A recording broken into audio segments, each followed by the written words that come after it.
This Balloon-cast episode is based on an article written by Scott Young. The title is The Psychology Behind Why You Can't Put Down Your Phone. Levels, Intermediate Up. The iPhone is less than 2 decades old, yet the psychology behind why it is so hard to put your phone down has been understood for almost a century. In 1898, the great psychologist Edward Thorndike proposed one of the first rules of behavior, the law of effect. Stated simply, rewarded actions tend to increase. Just as a rat gets rewarded with food when it pushes a lever tends to push the lever more often, every time we check our phones and get a viscerally rewarding stimulus, it strengthens our habit of phone checking. Given this relationship, a reasonable assumption would be that the more consistently an action is rewarded, the more durable the behavior will be. We might expect that a rat that gets a pellet every time it pushes a lever would push the lever consistently. Likewise, we might assume that a burst of entertainment every time we open our phones ought to make us thoroughly obsessed with them. Except, this isn't what early behaviorist psychologists discovered. Instead, unpredictable rewards tend to result in far more durable behavior. The rat that only sometimes gets a food pellet will persist in pushing the lever long after the machine stops dispensing pellets. The human being who only sometimes sees an interesting bit of news will keep refreshing their feed long after there ceases to be anything new or interesting. Explaining compulsive phone checking.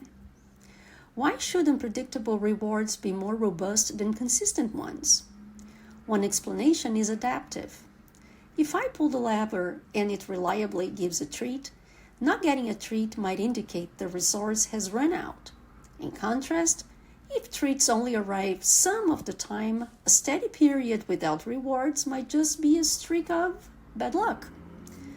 This psychological quirk helps explain why slot machines are so addictive, and why social media algorithms compel us to check our phones even though most of their content isn't particularly interesting.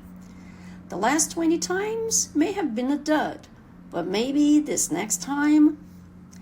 Unfortunately, this law of behavior makes kicking our wasteful social media habits much harder.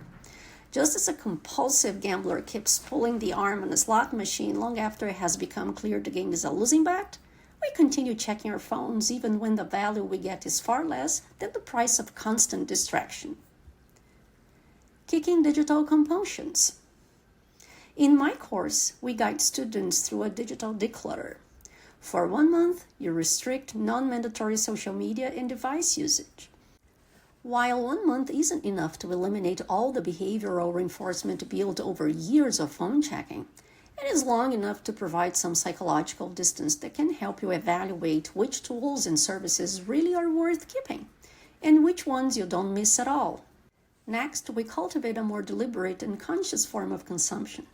We help our students selectively bring back the tools, devices, websites, and services they find useful, with carefully constructed guardrails so they won't take over their lives.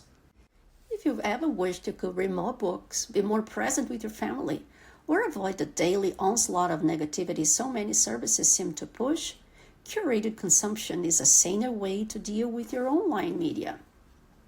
How about you? Do you think you have a digital or digital compulsions? If so, do you think a course like this would help you? Discuss this with your teacher in class.